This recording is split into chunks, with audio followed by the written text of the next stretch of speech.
Hello, my friend. The world of magic, filled with legends and ancient tales, is opening its gates once again. Tonight, in the Gryffindor dormitory by the crackling fireplace, I will share another story with my friends. Join us, for the magic is about to come alive. The night was restless, and so was the sky. Clouds drifted lazily over the streets of Diagon Alley, thick with the scent of rain, yet reluctant to spill their burden. The flickering lanterns outside the shops cast long, wavering shadows across the cobblestone paths, painting the alley in a dance of light and dark. Somewhere in the distance, a clock chimed 10, a muffled echo swallowed by the night. And in the very heart of this wizarding street, nestled between the towering stacks of flourish blots and the quiet mystery of an old apothecary, stood a shop unlike any other. Its windows glowed like enchanted amber, its signs whirled and winked with a mischievous glint, and from the moment you stepped near, the air itself seemed to fizz with uncontainable delight. Weasley's Wizard Wheezes. A name whispered in Hogwarts corridors, a name carried in the delighted laughter of school children and the exasperated sighs of concerned parents. A name synonymous with magic at its most chaotic, most unpredictable, and above all, most joyful. But tonight, the shop was more than just a wonderland of tricks and treats. Tonight, deep inside its heart, something was stirring.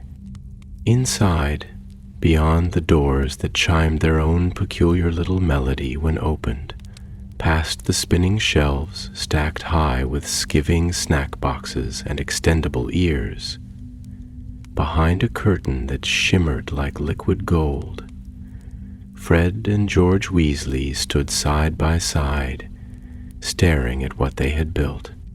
Fred's arms were crossed, a smirk tugging at his lips. George was rubbing his chin, tilting his head at an odd angle, as if considering whether their creation looked better from a slightly different perspective. Between them sat a single firework, no larger than a pumpkin, but pulsing softly, as if alive.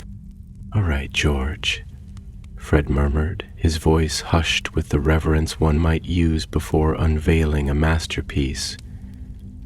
"Tell me honestly, how much trouble do you think this will cause?" George exhaled through his nose, rocking on his heels. "On a scale of 1 to McGonagall's I am very disappointed in you face?" Fred grinned. "Exactly." George gave the firework a gentle nudge with his finger. The surface rippled, shifting colors, from deep indigo to a molten gold, then to a shimmering, starlit silver. It hummed beneath his touch. "Well," he said, voice thick with mischief, "McGonagall might retire early after this one." Fred let out a low whistle. "That bad?" "Oh, most definitely." The two brothers exchanged a glance. It was the kind of glance only twins could share, one full of understanding, anticipation, and the unspoken thrill of knowing they were about to create history. For this was no ordinary firework. This was the Big Bang. A firework to end all fireworks, a creation born from months of experimentation, sleepless nights, and more accidental explosions than either of them would ever admit to their mother. It was designed to be unlike anything the wizarding world had ever seen. A symphony of light and sound, a celestial masterpiece written in the ink of the night sky. "All right," Fred said, rubbing his hands together. "One final check before we send this beauty into the heavens?" George nodded, pulling out a crumpled bit of parchment covered in ink stains and scribbled notes. "Right, let's see. Core infused with distilled moondew. Check. Charm to synchronize the light patterns with a preset melody. Check. Anti-fizzle enchantment. Quadruple check," Fred interjected. George hummed approvingly. "Brilliant. Ah, of course. The self-replicating sparkle flare." Fred grinned. "The moment it bursts, it'll split into 1,000 tiny stars, each one burning with its own enchantment. The sky won't just light up, it'll sing." George sighed dreamily. "McGonagall is going to be so cross." "Beyond furious," Fred agreed. Silence stretched between them, thick with anticipation. Then together they lifted the Big Bang off the table. It was lighter than it looked, though it thrummed in their hands, vibrating with eager energy, like a creature desperate to be set free. With careful hands they carried it to the back of the shop, where a hidden door led to a testing courtyard, a place they had charmed specifically for experimental purposes. The night air met them, cool and crisp, tinged with the scent of rain yet to come. Above them, the sky stretched wide and expectant, a canvas waiting for a brushstroke of fire. Fred set the Big Bang onto the launch platform, a simple wooden contraption that had seen far too many explosive failures in its lifetime. George took a step back, rolling his shoulders. "Final thoughts before history is made?" Fred asked. George considered. "If this goes horribly wrong, we tell Mum it was Ron's idea." Fred grinned. "Agreed." With a flick of his wand, George ignited the fuse. For a moment, nothing happened. Then, a spark. A tiny ember of golden light flickering to life at the very tip of the fuse. It crackled, hesitated, then raced downward like a comet plummeting toward the earth. The Big Bang shuddered. The Weasley twins took 3 large steps backward. The fireworks shuddered again. "Ah," Fred began. Then, boom. A wave of pure light erupted from the firework, but not upward, outward. A brilliant, crackling, swirling orb of magic that surged in all directions, swallowing the courtyard in a dazzling storm of colors and sound. The night screamed with energy, the air rippling with wild, untamed magic. The firework twisted, shifted, and then it moved. Not as in shot into the sky moved, as in it grew legs and started running.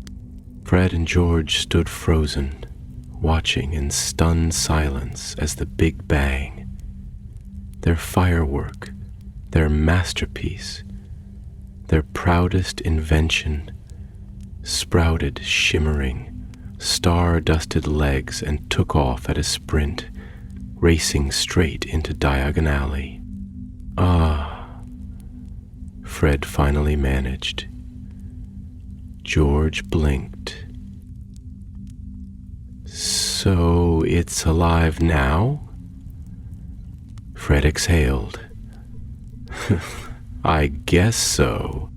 They stared after it, the air around them still vibrating with leftover magic, their hair slightly singed from the explosion.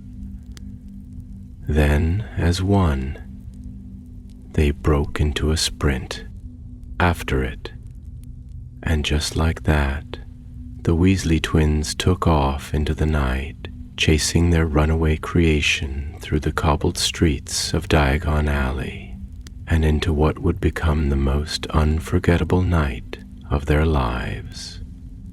The firework did not simply flee, it danced. It moved like some celestial creature untethered from the restraints of sky and gravity, its flickering limbs made of molten gold, its eyes, if such a thing could be said to have eyes, swirling nebulae of deep blue and ember orange, blinking in and out of existence like collapsing stars. Every step it took across the cobblestones of Diagon Alley left behind a trail of luminescent sparks, brief and fleeting as whispered spells, each one dissipating into the crisp autumn air before touching the ground. The buildings, time-worn and wise in the way only magical places could be, seemed to lean inward as the runaway enchantment skittered between them, their windows reflecting its light in fractured, splintered glimmers. Fred and George followed, their lungs burning from the sudden chase, their minds reeling in the wake of what they had done. The alley, usually so bustling with the rhythms of daily life, was now a shimmering labyrinth of magic and moonlight, and yet it was strangely silent, the way the world holds its breath in the presence of something impossible.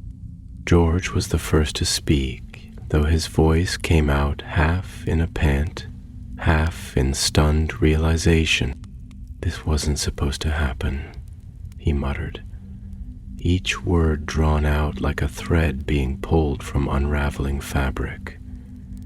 His hand shot out, instinctively grasping at the empty space where the firework had been only moments before, as though he could simply pluck it from the air and return it to the realm of predictability. We charmed it to explode, not to become something.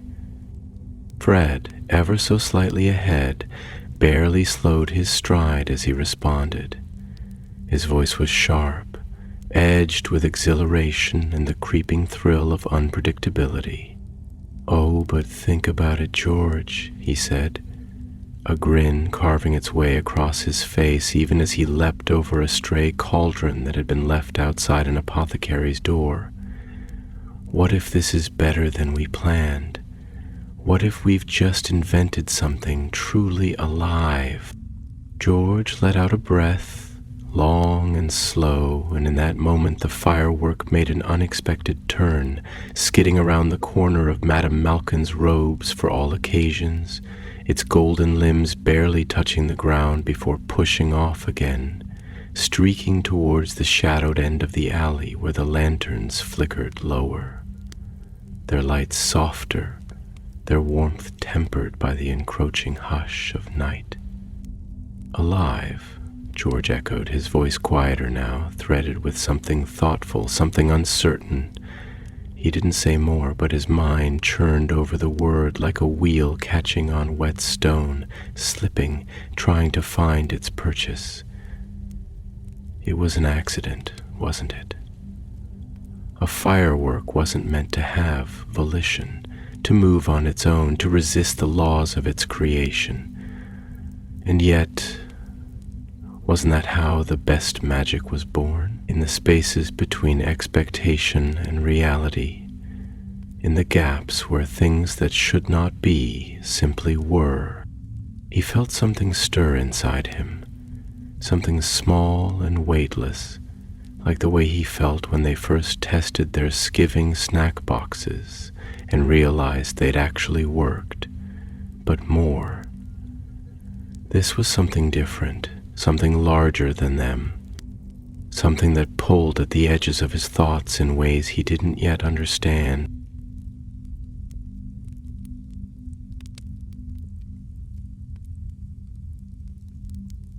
They were nearing the darker part of the alley now, where the cobblestones were slick with the remnants of the evening rain, where the world folded inward and the warmth of shop fronts no longer reached. The firework paused at the very end of the path, hovering just beyond the reach of the last lamp, its light pulsating like a heartbeat. The twins stopped too, catching their breath, watching. "What's it doing?" Fred whispered, and his voice, usually so full of mischief and bravado, was touched now with something different, something almost reverent. George didn't answer, because the firework shimmered, its golden limbs curling inward, its shape becoming something smaller, more contained. The air around it hummed, thick with magic, and for a moment George swore he could hear something. Not a sound exactly, but a feeling, a pulse, a vibration, something vast and distant, like the echo of a spell cast long ago, rippling forward through time, waiting to be understood. Fred stepped forward, just slightly, his hand twitching toward his wand. "I think it's..." And then it moved again, but this time it did not run. This time it rose.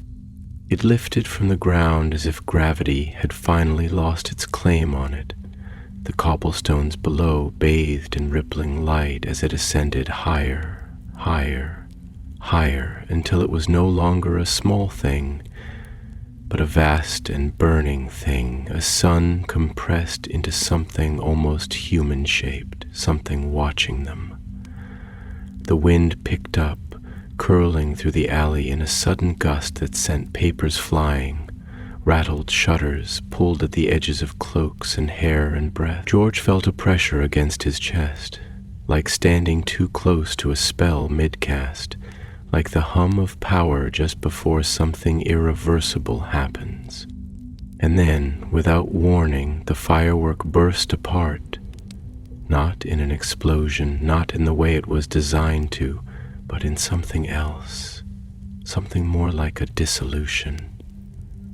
The pieces of it spiraled outward in all directions, but instead of vanishing, they shifted.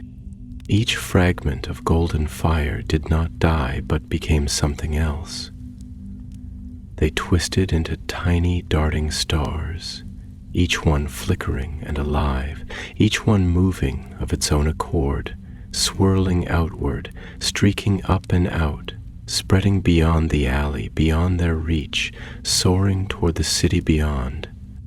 Fred and George could only stand there, staring as the pieces of their greatest creation scattered into the sky, disappearing over rooftops, past the great domes of Gringotts, past the twisting streets of wizarding London, until the world was filled with their light.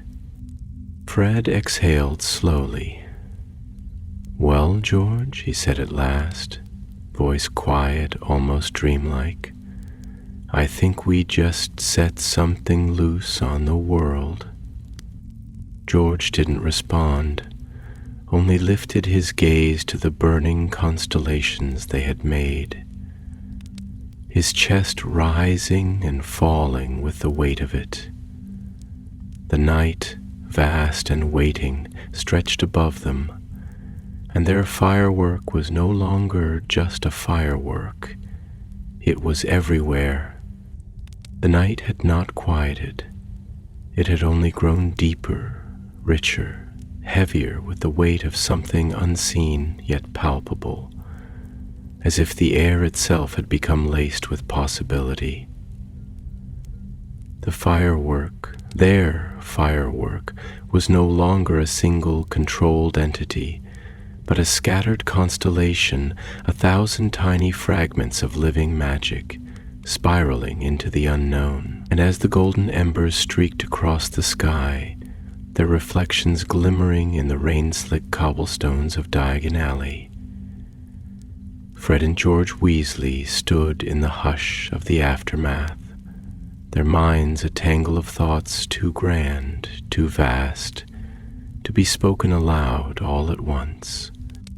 Fred was the first to move, though it was not a movement of certainty nor of triumph.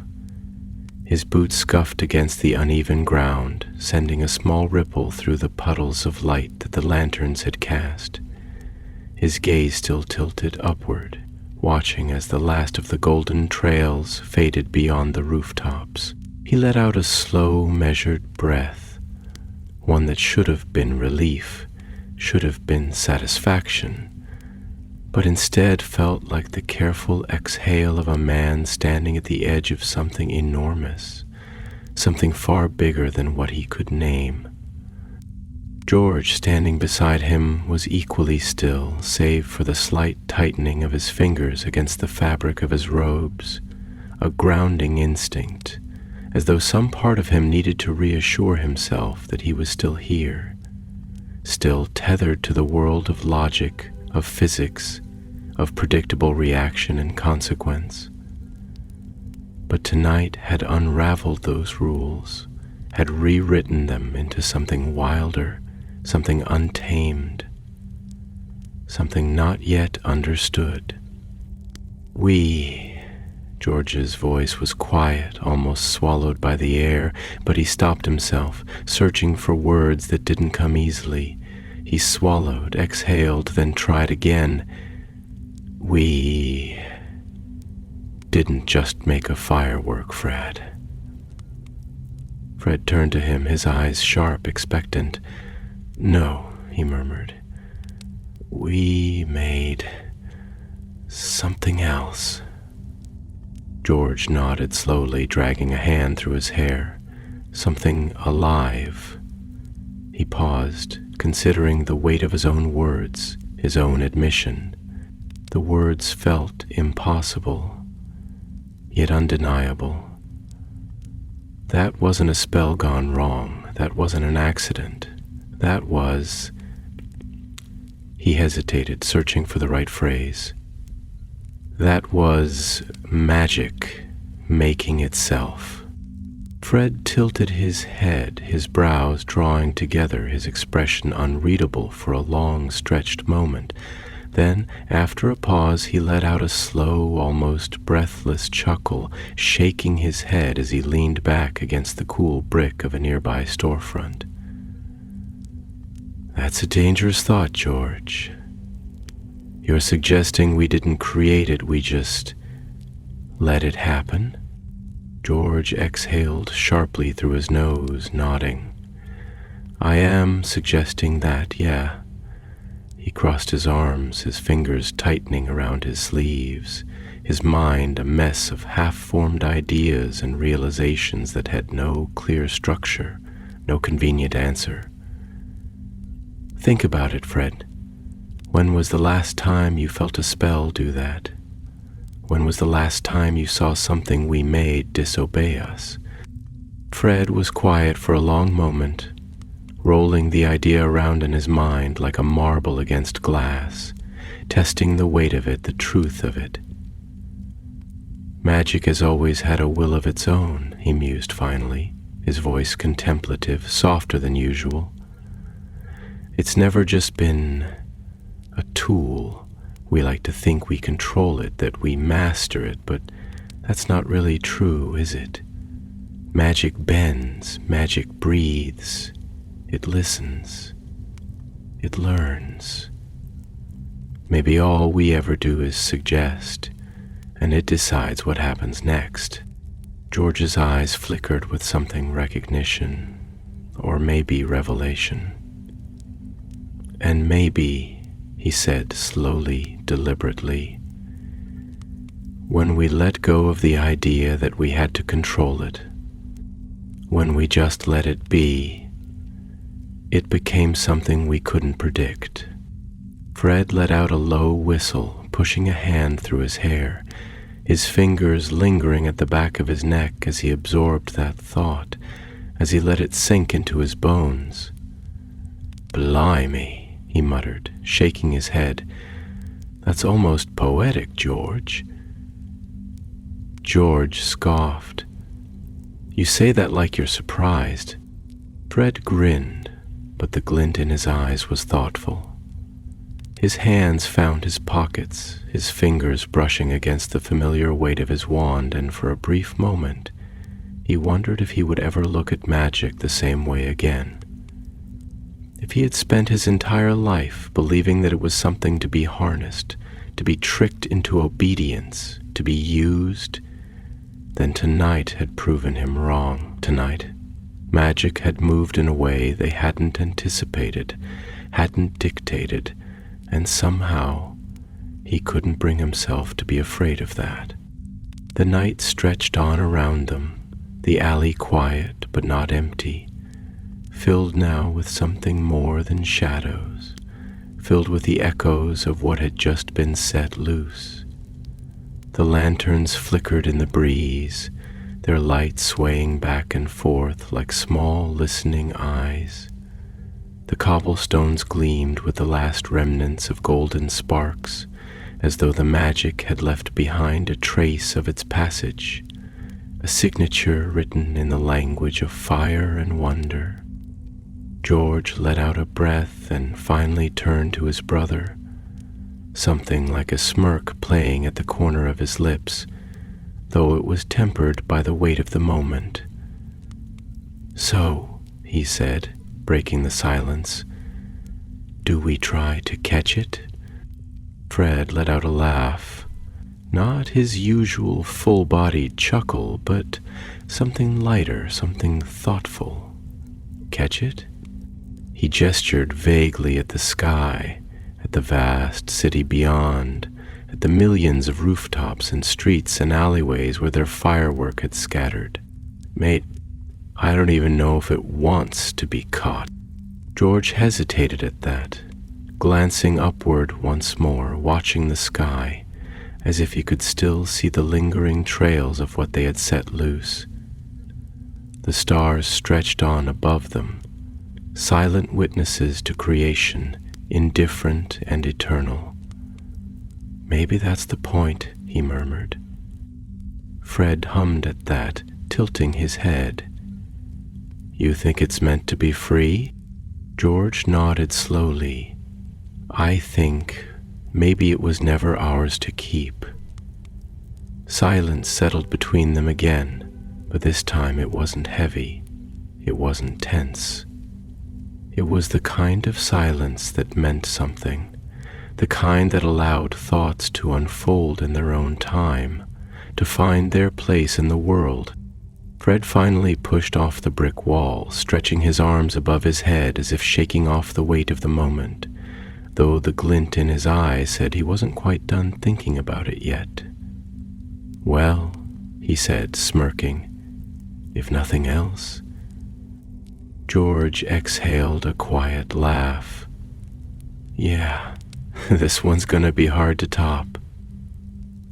Fred grinned, throwing an arm around his brother's shoulders as they turned back toward their shop, the lingering glow of magic still flickering against the cobblestones behind them.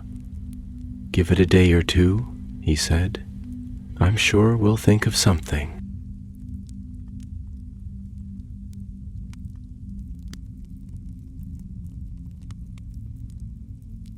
And as the Weasley twins disappeared back into the warm light of Weasley's wizard wheezes, the city beyond remained alive with the glow of their creation. A sky painted in gold, a whisper of something wild and free, something that no one, not even its makers, could ever fully claim. The night was stretching itself thin over London, like a silk sheet drawn tight across a vast, restless body. The city, though brimming with secrets and quiet movement, had begun its slow descent into sleep, its pulse a little softer, its heartbeat a little slower, but in the hidden places, the alleys where magic still hummed in the stones, the rooftops where the wind carried the laughter of witches and wizards drifting home, the candlelit windows where quiet murmurs of spells and incantations wove through the air like delicate threads. The world was still very much awake, and somewhere high above that world, their firework lived. Fred and George had returned to the shop, but their bodies were restless, their minds still vibrating with the echo of what they had just witnessed. There was a fire in their bones, a quiet pulsing exhilaration, not the kind that came from the thrill of mischief, nor the satisfaction of a prank well executed, but something deeper, something closer to awe. The shop was quieter now, though not in a way that suggested stillness. It was the quiet of held breath, of expectation, of magic waiting in the rafters, curled into the corners, settled into the very foundations of the building. The walls, lined with shelves stacked high with their inventions, seemed to press inward as if waiting for them to say something, to make sense of what had just happened. Fred exhaled slowly, dragging a hand through his hair, his fingers lingering against his scalp as if grounding himself in something tangible, something real. He paced, his boots making soft, uneven sounds against the wooden floorboards, his steps neither hurried nor hesitant, but thoughtful, as though he was waiting for his own thoughts to settle into words. George, seated on the edge of the counter, his arms resting on his knees, watched him in silence, his gaze distant but sharp, his mind turning over the night like a jeweler examining a rare stone, searching for fractures, for imperfections, for meaning. "You know," Fred finally said, his voice quieter than usual, his tone lacking its usual sharp-edged mischief, "I can't help but feel like we just did something we weren't meant to do." George lifted an eyebrow, tilting his head slightly, the flickering light from the floating lanterns above catching in his eyes. "What do you mean?"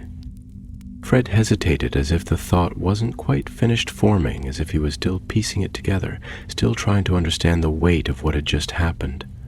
"I mean, we've always been inventors, right? We create things, we control things. Even the best of our pranks, no matter how wild they look, no matter how chaotic they seem, they still obey us. They do what we designed them to do. But this didn't. This wasn't us pulling strings. This was something else. It was..." He paused, searching for the right word. "It was like watching magic dream." George blinked, his fingers tightening slightly where they rested against his leg. The words settled between them, hanging in the air like an incantation that had yet to fully unfold its meaning. "Watching magic dream," he repeated, the phrase rolling over his tongue, heavy, unfamiliar. He leaned back slightly, exhaling as he stared toward the ceiling, as if the answer was written somewhere in the wooden beams above them. "That's a hell of a thought, Fred." Fred let out a low, breathless laugh, but there was no humor in it. "Yeah, well, it's been that kind of night, hasn't it?" George let the silence stretch between them, but it wasn't uncomfortable. It was the kind of silence that meant something, the kind that carried weight, the kind that deserved to be felt. And in that silence his thoughts turned inward, curling around the moment when their firework had risen, not fallen, not exploded, but risen, as if magic itself had decided in that single impossible second that it did not want to be bound. He thought of the way it had paused, as if considering them, as if it had been aware of itself, aware of the night, aware of the infinite sky stretched out before it. He thought of the way it had scattered, of how each ember had become something new, something separate, something free.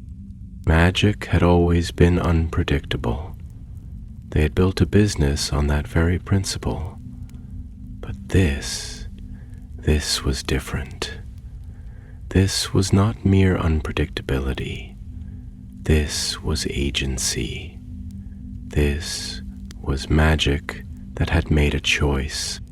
George rubbed his face with both hands, sighing deeply before dropping his arms, his fingers tapping lightly against the counter. "You ever wonder, Fred," he said slowly, deliberately, "if wizards get it all wrong? If we've spent our whole lives thinking of magic as something we use, something we wield, when maybe it's more than that? Maybe it's not just a force, it's a will. Maybe it's not just energy, it's thought." Fred, who had been leaning against the shelf, straightened slightly, his eyes narrowing in that way they always did when an idea dug in deep, when a thought refused to let go. "You think magic has a mind of its own?" George shrugged, but it wasn't a dismissal. It was the gesture of someone standing at the very edge of an idea, someone peering over the precipice of something unspoken, something unexplored. "I think maybe we don't understand it as well as we think we do." Fred was quiet for a moment, his hands in his pockets, his fingers curling slightly, his gaze flickering toward the window, toward the world beyond. Somewhere out there, their creation was still moving, still changing, still becoming something else. "Maybe," he murmured, his voice carrying the weight of 1,000 thoughts left unsaid.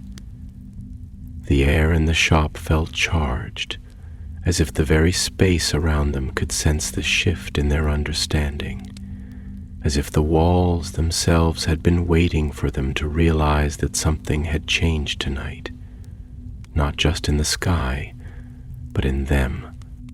George let out a breath, long and slow, then glanced at his brother, a small smirk tugging at the corner of his mouth. "Well," he said, breaking the silence, "if magic is alive, I suppose we just gave it a reason to be very, very excited." Fred chuckled, though it was softer than usual, tinged with the lingering traces of awe. "Yeah," he agreed, shaking his head. "And we have absolutely no idea what happens next." George grinned, stretching his arms over his head before sliding off the counter. "Isn't that the best part?" Fred exhaled through his nose, pushing himself off the shelf, his smirk returning, but his eyes still holding that thoughtful edge, that lingering curiosity. "Yeah," he admitted. "Yeah." And as the night stretched on outside their window, as the city turned in its sleep, as the remnants of their firework wove themselves through the sky like the lingering echoes of a song not yet finished, the Weasley twins stood in their shop, in the quiet, in the moment just before the world caught up to what they had done, because something had awakened tonight, and it was only the beginning. The night outside stretched wide and fathomless, an endless sea of indigo and scattered stars, a vast and breathing thing that seemed to have swallowed up the city in its quiet, in its waiting. The lantern-lit streets of Diagon Alley, usually so alive with the rustling of robes, the soft hum of spellwork, the murmured exchanges between shopkeepers and wandering witches and wizards, had begun their slow descent into silence, though the world did not feel asleep. If anything, it felt poised, balanced on the edge of something not yet spoken, something not yet understood. The windows of Weasley's Wizards still glowed warmly against the cool darkness, a beacon of mischief and brilliance, of recklessness shaped into invention, but inside there was no longer laughter, no longer the sound of restless hands rummaging through piles of joke products, no whispered brainstorming of new ways to turn the everyday into the extraordinary. There was only a kind of stillness that was not absence, but presence, a moment thick with contemplation, the air stretched taut with the weight of thoughts too grand to be spoken without care. Fred and George sat in the dim glow of their shop, the light from the enchanted lanterns casting long shadows over the wooden floor, the shelves that surrounded them filled with remnants of past successes, things that had once seemed impossible before they were not. The twin brothers, so often the orchestrators of chaos, the architects of unpredictability, were now the ones caught in the wake of something they had not foreseen, something that had slipped past the borders of their control, something that had not just exceeded their expectations, but redefined them. Fred leaned back in his chair, the wood creaking softly beneath his weight, his hands clasped behind his head, his eyes half-lidded but not with fatigue. No, his mind was very much awake, his thoughts stretching far beyond the walls of the shop, beyond even the reach of the stars, wandering into places where logic no longer mattered, where possibility was a living thing, shifting and reshaping itself with every passing second.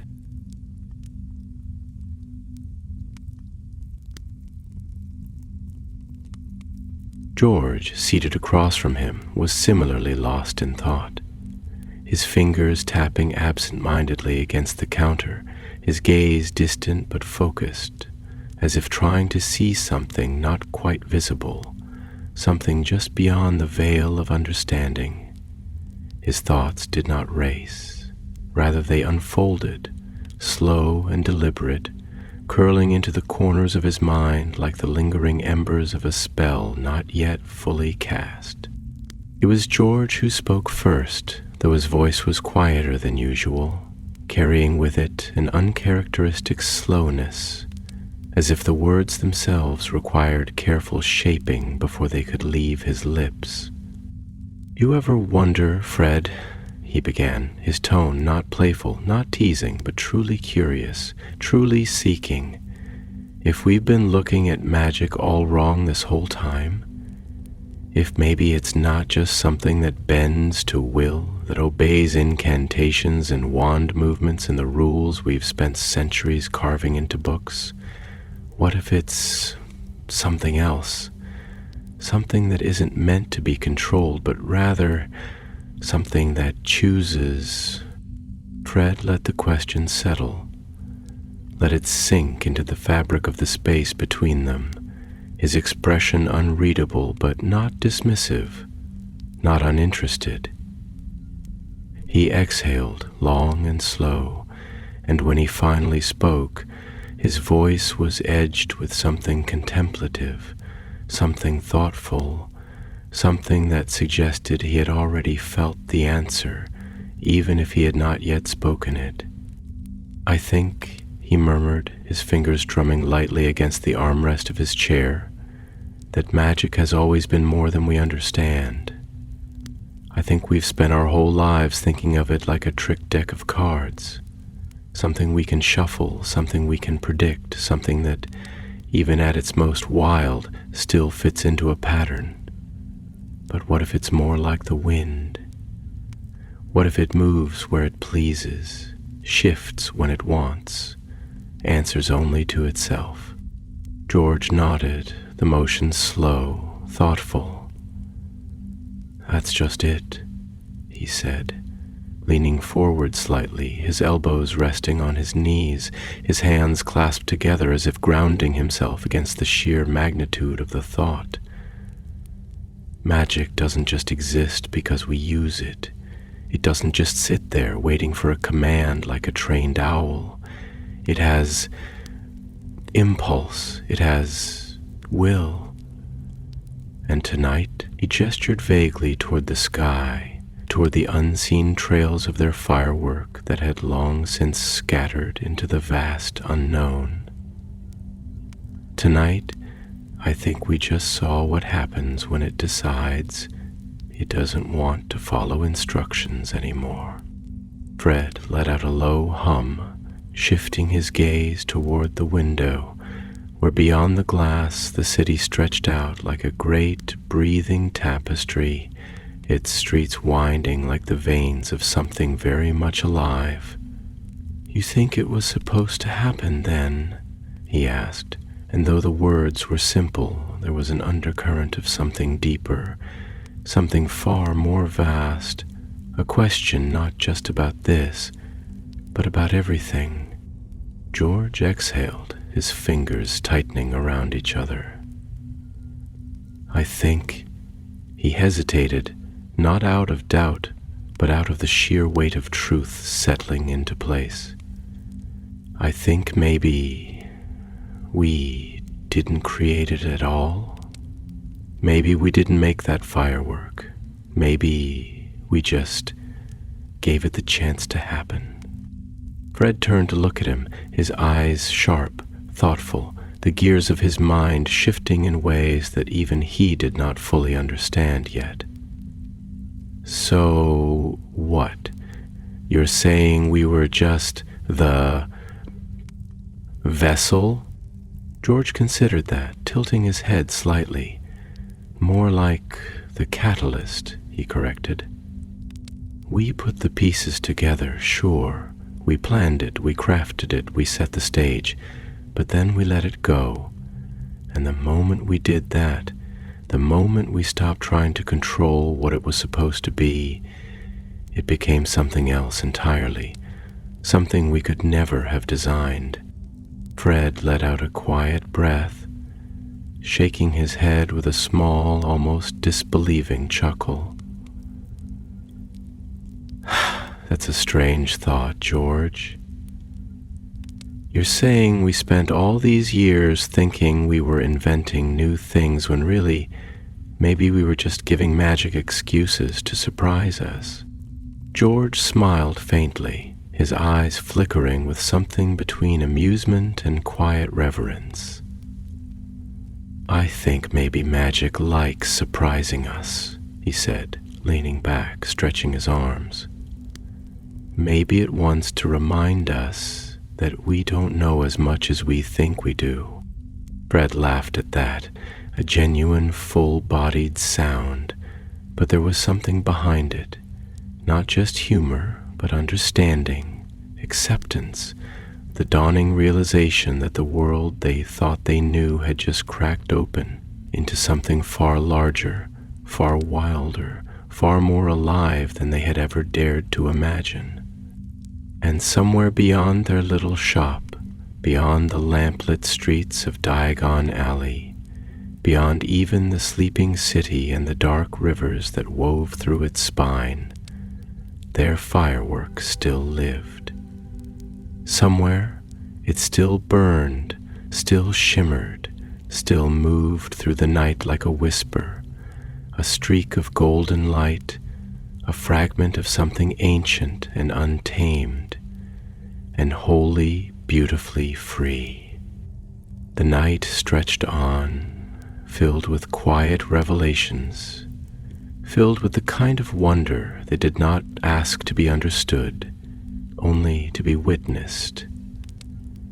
And for the first time, the Weasley twins were not the ones writing the joke. Tonight, magic had laughed first. The night outside their window had deepened, stretched thin like ink spilled across a parchment too vast to ever fully hold it. The sky above London was no longer just a backdrop. It had become a living, shifting canvas, a vast and breathing thing where the echoes of their fireworks still drifted in unseen currents, weaving in and out of the stars, moving with an intelligence neither of them could yet define. The city itself had quieted, though not in the way of sleep. No, This was something different. A hush filled with expectation.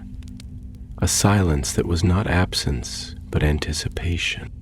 Inside the shop, the lanterns burned low, their golden light casting long, wavering shadows across the shelves, over the rows of carefully crafted trick wands and bottles of instant darkness powder, illuminating the countless oddities that had once been their greatest achievements, now suddenly small in comparison to what they had just unleashed.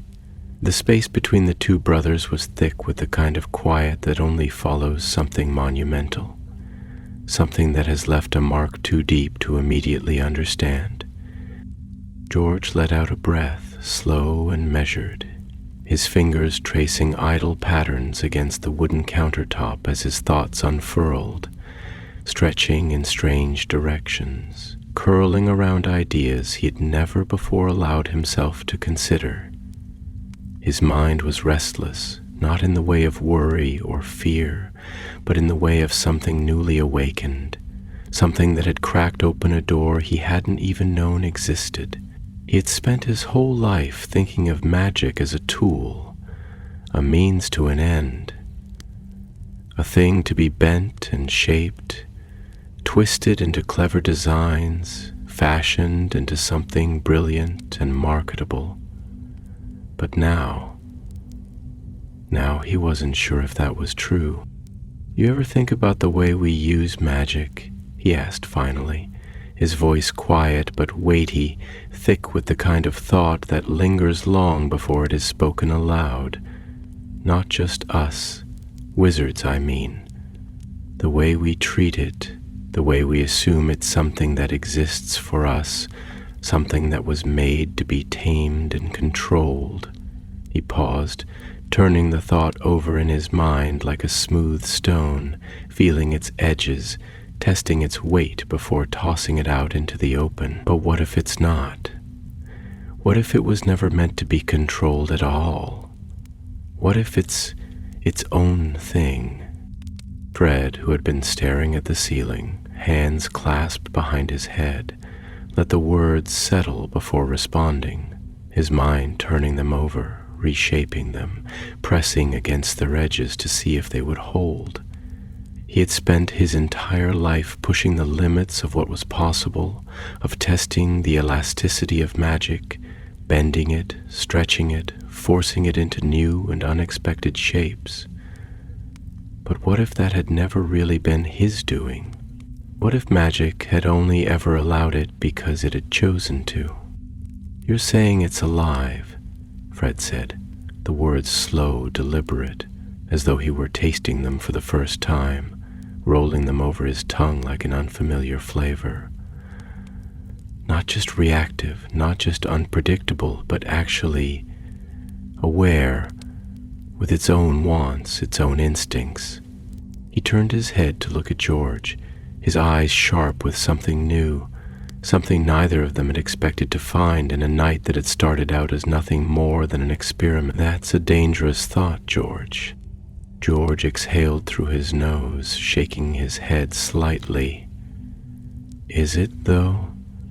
Or is it just one we don't like thinking about because it means we're not as in control as we like to believe?"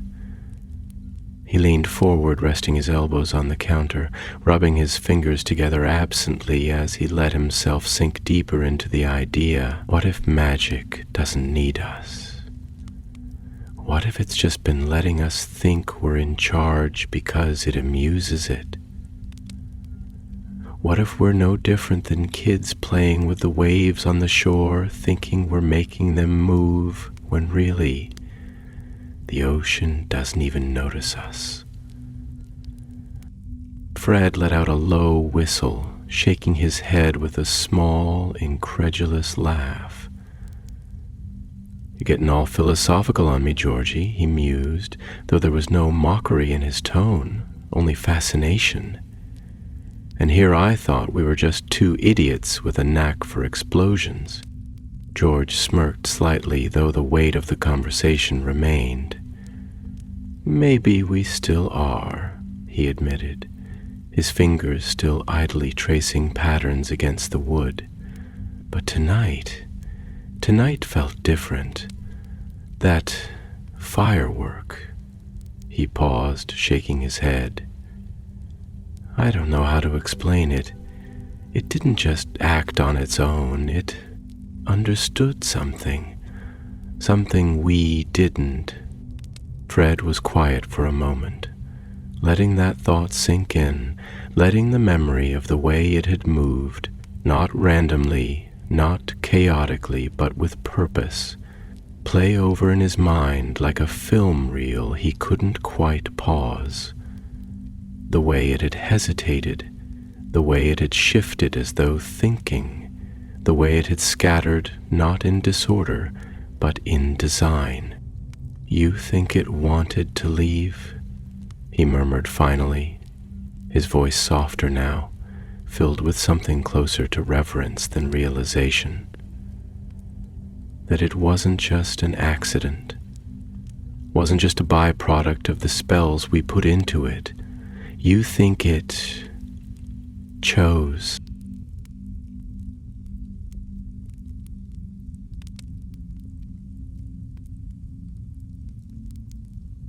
George nodded, his throat dry. Yeah, I do. The weight of that thought settled between them, pressing down on the space they shared, filling the air with something unspoken but undeniable.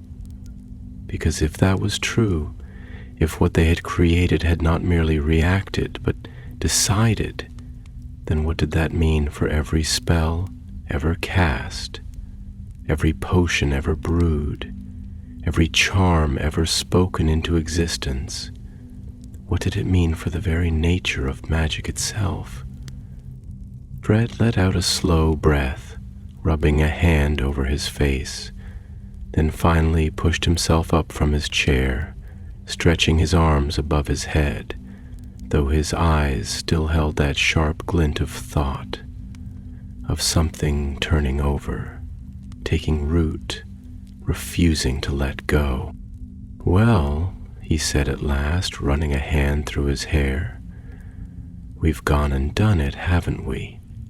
We've spent our whole lives thinking we were the biggest tricksters in the room, and now magic's finally had its laugh at our expense. George let out a quiet chuckle, shaking his head. Yeah, he murmured. Feels like that, doesn't it? Fred smirked, though his mind was still racing, still shifting through the implications of what they had seen, what they had set loose.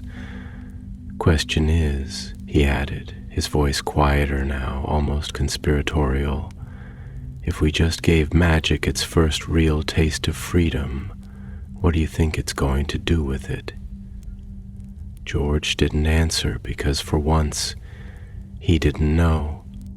But as he glanced toward the window, as he let his eyes drift toward the endless sky beyond the glass, he couldn't help but wonder if somewhere far beyond their reach, their firework was still moving, still thinking, still deciding where to go next.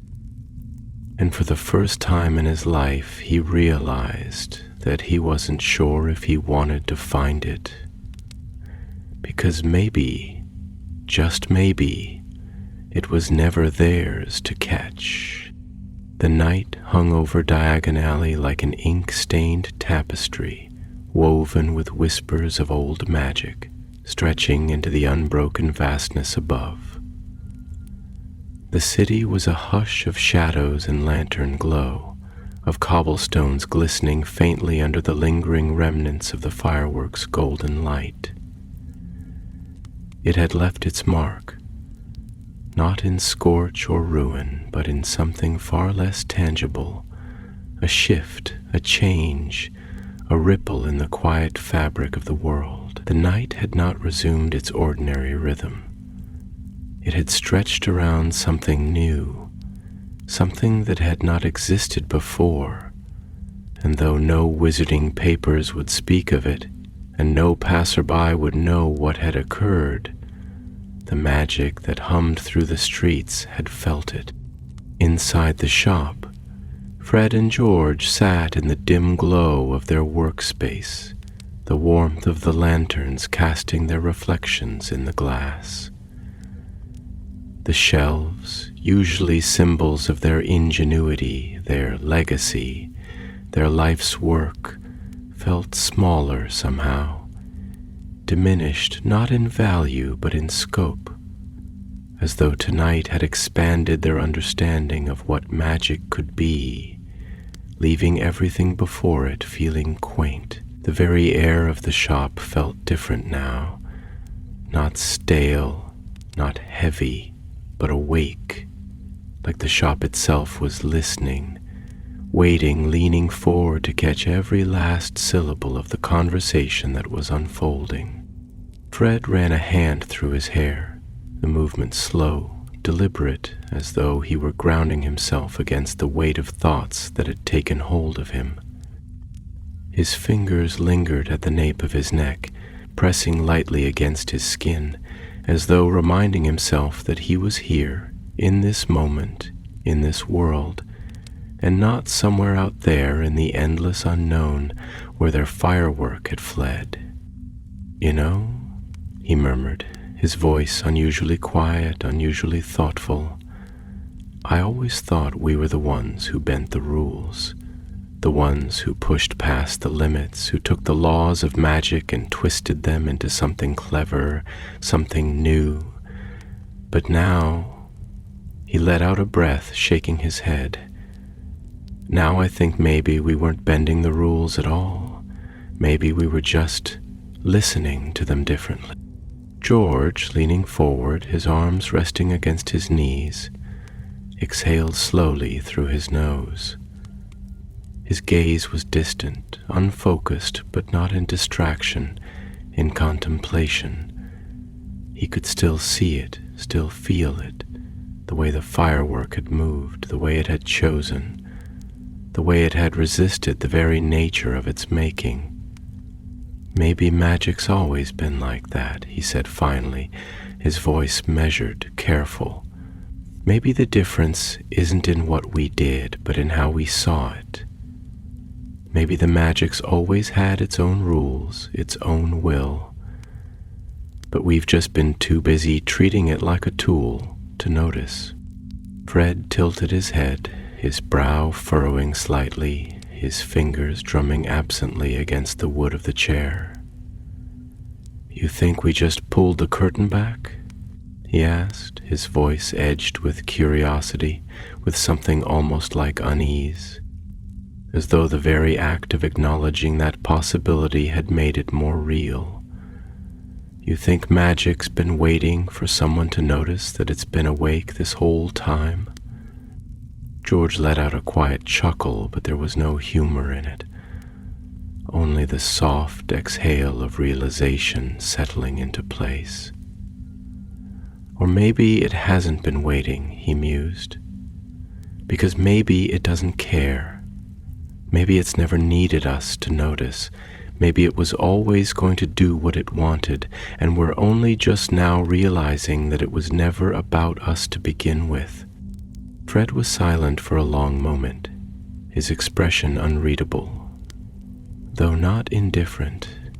He glanced toward the window, where the sky stretched wide and waiting, where somewhere beyond their sight, their firework had become something else, something untraceable, something unknowable. "It's funny," he said at last, his voice softer now, touched with something deeper than amusement. "We've spent our whole lives thinking we were the ones pulling the strings, the ones laughing in the face of authority, breaking the mold, rewriting the script. And maybe we were. But now, George..." He shook his head, exhaling a breath that felt too heavy for the room. "Now it feels like we were just following a script we didn't even know was there. Like we thought we were writing the joke, but really, Magic was always 10 steps ahead. George looked at him, really looked at him, and in the flickering glow of the lanterns, in the soft shadows that stretched across the room, he saw something he recognized. Not fear, not hesitation, not regret, but wonder, and beneath that, something else, something bigger, something like awe. Maybe that's what magic really is, George said, his voice barely more than a whisper. Not power, not spells or wands or tricks or potions. Maybe it's just movement. Maybe it's the one thing in the universe that doesn't want to be still, that refuses to be contained, that will always find a way to keep going, even when we think we've given it an ending. Fred let the words sink in, let them coil around the edges of his mind, let them settle.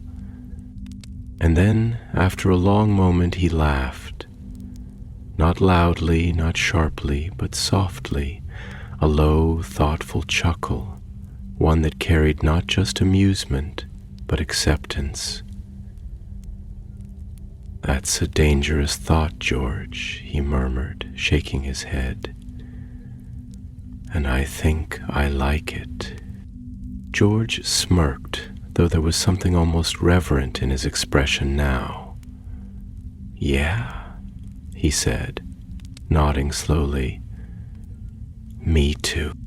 And outside, far beyond the glow of their shop, beyond the winding streets of London, beyond the reach of anyone who might have thought to chase it, their firework still drifted, still danced, still moved through the darkened sky, leaving behind a trail of golden embers that flickered for only a moment before vanishing into the unknown.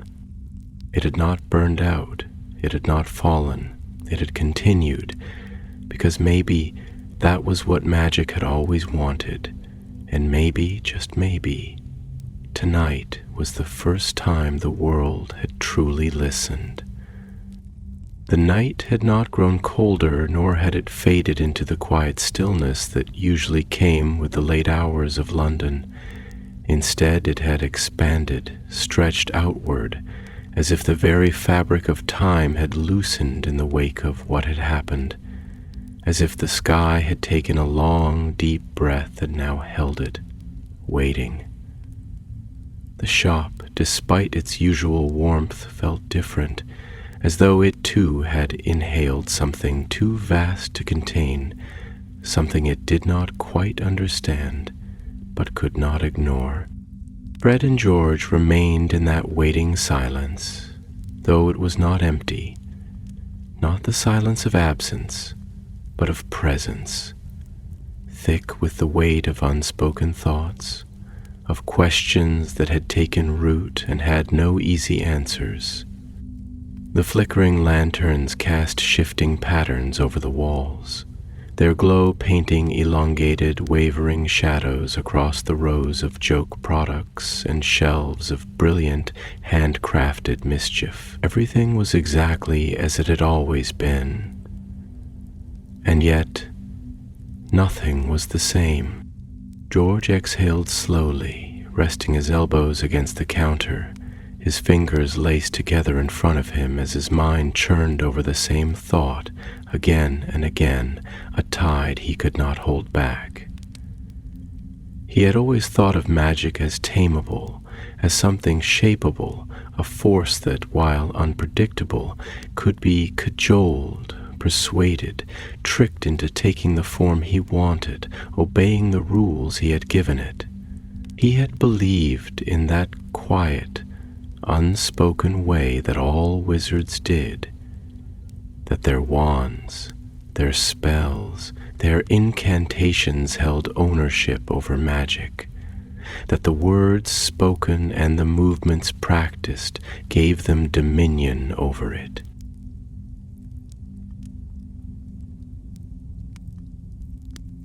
But tonight had cracked that illusion apart like shattered glass. Tonight, he had watched as something they had designed to follow a purpose had refused it, had denied it, had become something entirely different. Fred ran a hand through his hair, sighing softly, though his expression was not one of frustration nor of concern. It was the look of a man who had just realized he had spent years walking along a single path, only to glance to the side and realize there had been 1,000 others he had never even considered. His fingers tapped idly against the wood of the chair as he glanced toward the window, where beyond the glass the sky stretched wide and endless, unknowable in a way it had never seemed before. "You think it's still out there?" he murmured, the words slipping into the space between them like a stone dropped into deep water. "Still moving?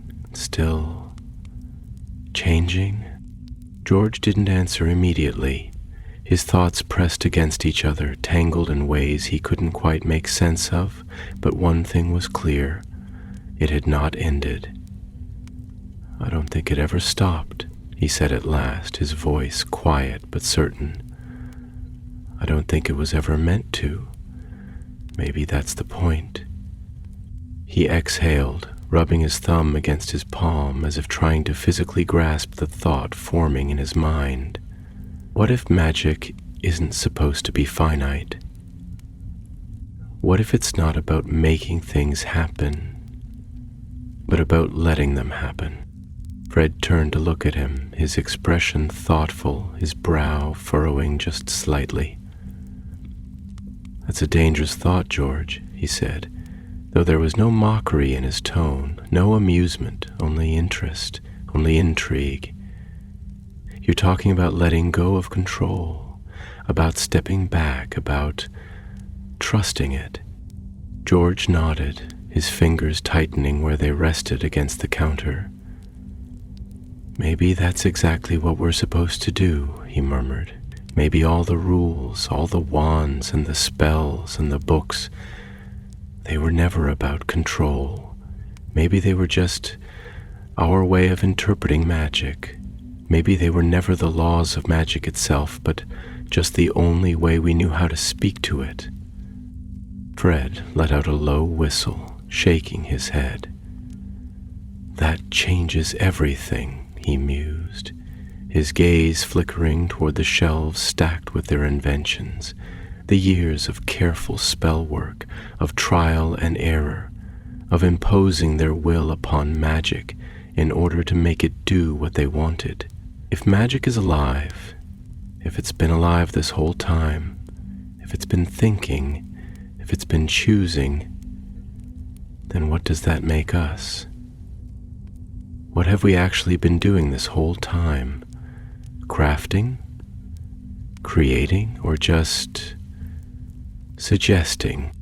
George let out a breath, shaking his head as he leaned back against the counter, staring up at the ceiling, his mind stretching out further than it had ever dared before.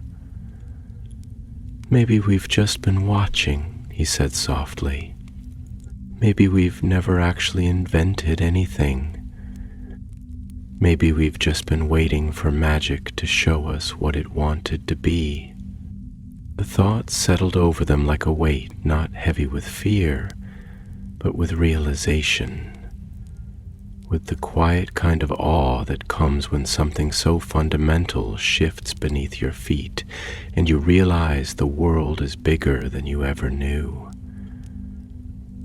The very air of the shop felt charged, as though the space itself was listening, as though the walls were humming with the presence of something unseen. Fred exhaled through his nose, tilting his head as he let the thought coil through his mind. "So, what do we do?" he asked finally.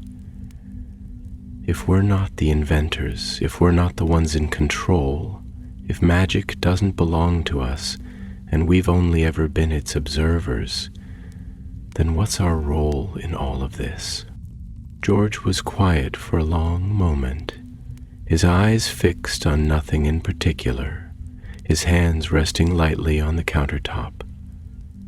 And then, slowly, a smile curved at the corner of his lips.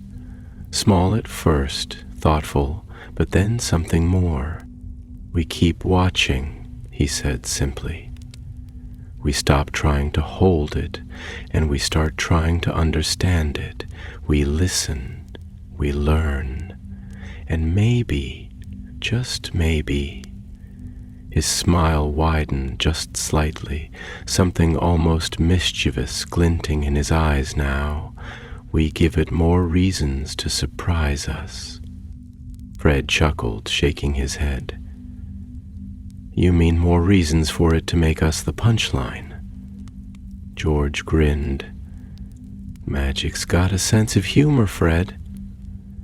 Maybe it's time we started laughing along with it."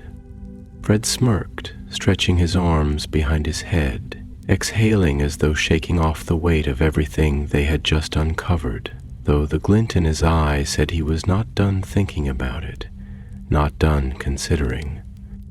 "Well, we're good at that at least," he mused. "Giving the world a reason to laugh."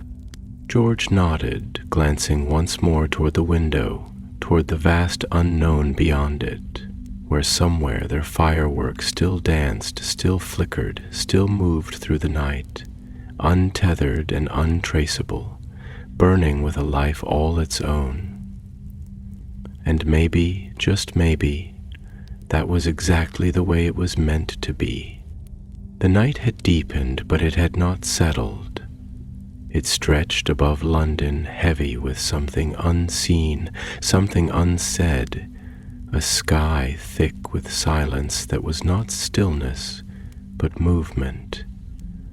A hush filled with the weight of something unfinished, something that had only just begun. Somewhere beyond the tangled streets, past the flickering glow of the last lamps burning in wizarding windows, past the rooftops that leaned together like quiet conspirators whispering of old magic, beyond even the winding Thames and the invisible borders where the Muggle world blurred into the magical, their fireworks still lived.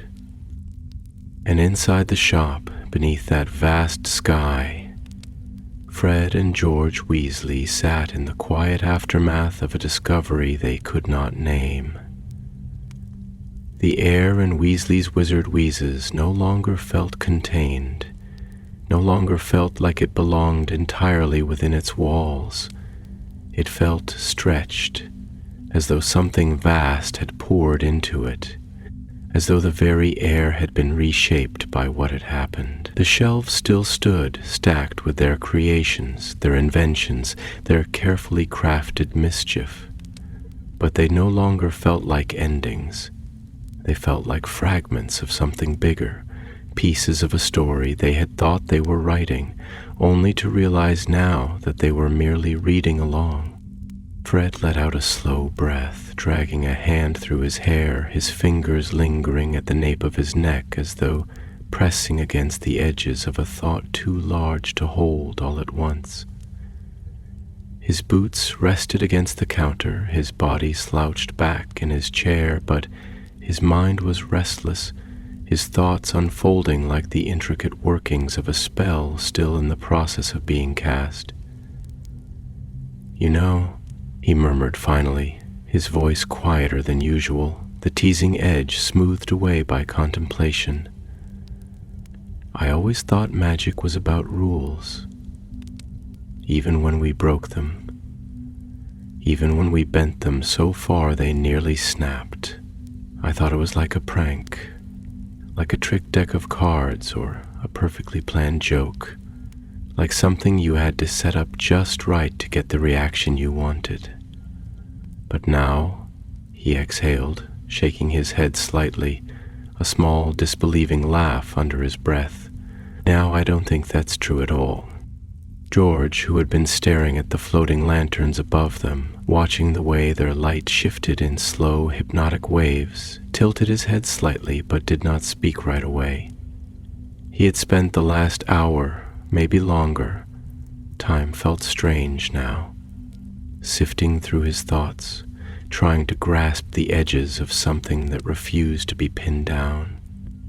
"I think we've been looking at it backwards," he said at last, his voice quiet, thoughtful, the weight of realization settling into the words. "I think we've been acting like magic is passive, like it's just a resource, something we dig into like a bottomless bag of tricks, something that's there for us to shape and use and play with. But what if it's never been that? What if it's never been waiting for us to use it, but for us to understand it?" Fred let the thought linger between them, rolling it over in his mind, testing the weight of it. He had never been one for deep philosophical debates. Leave that to Hermione, to the old scholars who buried themselves in dusty libraries, who pored over theories and ancient texts in search of answers. Fred had always liked the doing of things, the making of them, the tangible artistry of shaping an idea into something real. But tonight he couldn't shake the feeling that the rules had changed.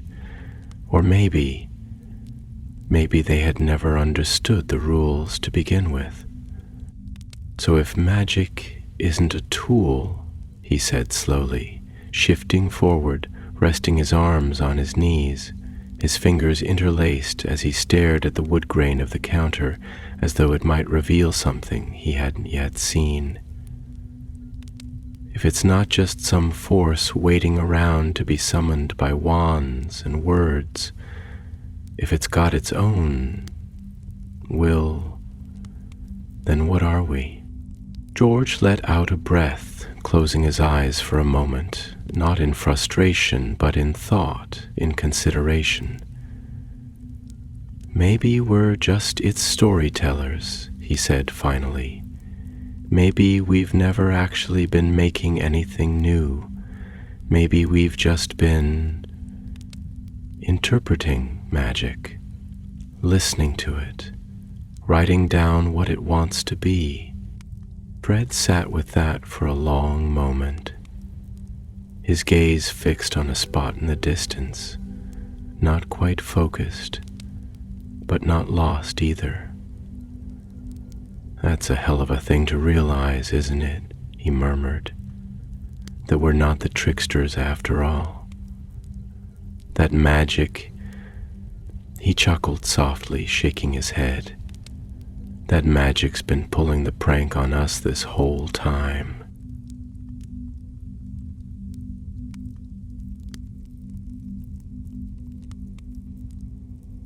George smirked slightly, though there was something almost reverent in the expression, something wary but also awed. "Makes you wonder," he said, stretching his arms behind his head, staring up at the ceiling again, watching the way the lantern light flickered like a silent laugh from the universe itself. "How many times we've thought we were inventing something, when really magic was just playing along." Fred exhaled slowly, rubbing his jaw, letting his fingers drag down his face as though trying to shake off the weight of knowing something he could never unknow. "So what do we do?" he asked, glancing at his twin, and for the first time in years there was something uncertain in his voice. "If we've just spent our whole lives thinking we were the ones pulling the strings and we weren't, what the hell do we do now?" George was quiet for a long moment, his fingers tapping idly against the wood, his eyes still distant, still searching, before a slow, almost mischievous smile curved at the corner of his lips. "We keep going," he said, his voice steady now, sure. "We keep watching, we stop trying to control it, and we start trying to listen. We learn, we let magic show us what it wants to be, and maybe maybe, just maybe, we stop thinking of ourselves as the ones writing the joke. He turned to Fred, his grin widening just slightly, and start enjoying being part of it. Fred stared at him for a beat, then let out a laugh. Quiet at first, then full and real and free, because something about that felt right. Yeah, he murmured, shaking his head, a smirk tugging at his lips. Yeah, I reckon that's the best thing we've ever come up with. And outside, beyond the walls of their shop, beyond the golden glow of their windows, beyond the twisted, winding alleyways of wizarding London, their firework was still moving, still shimmering, still drifting unseen through the sky, a golden ember carried by the wind, slipping further and further into the unknown, and it did not fall, and it did not fade. It continued, because magic was never meant to be contained, and tonight, for the first time, the world had finally let it go.